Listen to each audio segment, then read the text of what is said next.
Okay, welcome friends. एक बार फिर आप लोगों का स्वागत है मेरे यूट्यूब चैनल में। आज का टॉपिक है 498 ए की बेल कंडीशंस।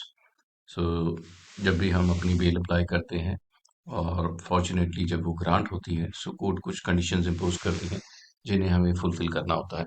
सो ये मैटर है सुप्रीम कोर्ट का, Sudeep Chatterjee versus state of Bihar. इसमें 498 ए की बेल कंडीशंस को लेके चैलेंज हुआ।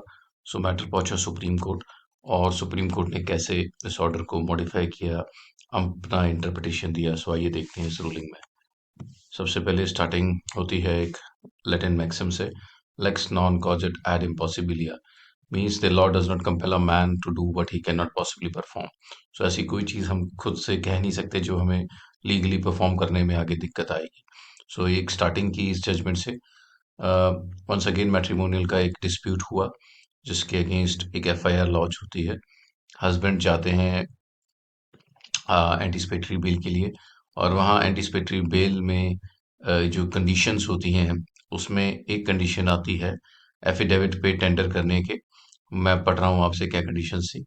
The desire to both the parties are directed to file a joint affidavit before the court below that the parties have agreed to live together, and petitioner must give a specific statement in said affidavit that he undertakes to fulfill all physical as well as financial requirement of the complainant so that she can lead a dignified. So ये अपने आप में बहुत subjective matter है कि whether we can fulfill someone's expectations or not.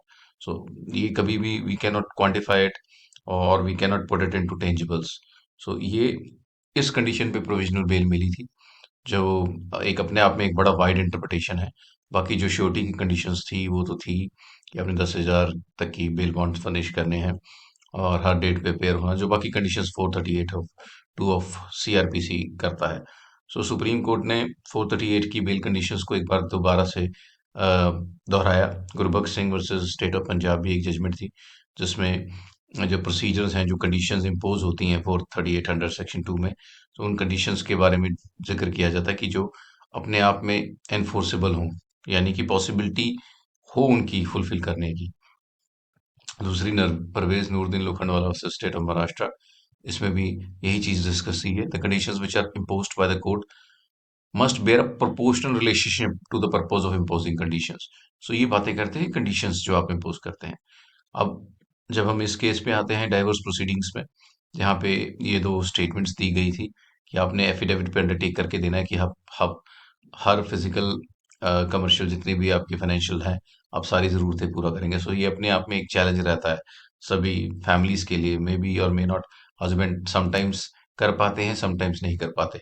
So court ने इस चीज़ को ऐसा ही माना कि ये कंडीशन है वो अनइम्पोजिबल है, ये फुलफिल नहीं हो सकती। सो इस एक्सटेंड को सुप्रीम कोर्ट ने कहा कि आप इस कंडीशन को मॉडिफाई करके this is should not be a part of the affidavit and rest the bail, provisional bail जैसे ग्रांट की थी हाई कोर्ट ने, सेम कंडीशंस पे बेल ग्रांट कर दी जाती है। सो होप आप लोगों को जो आइडिया था इस जजमेंट या रूलिंग के बिहाइंड वो आप लोगों को समझ आया हो।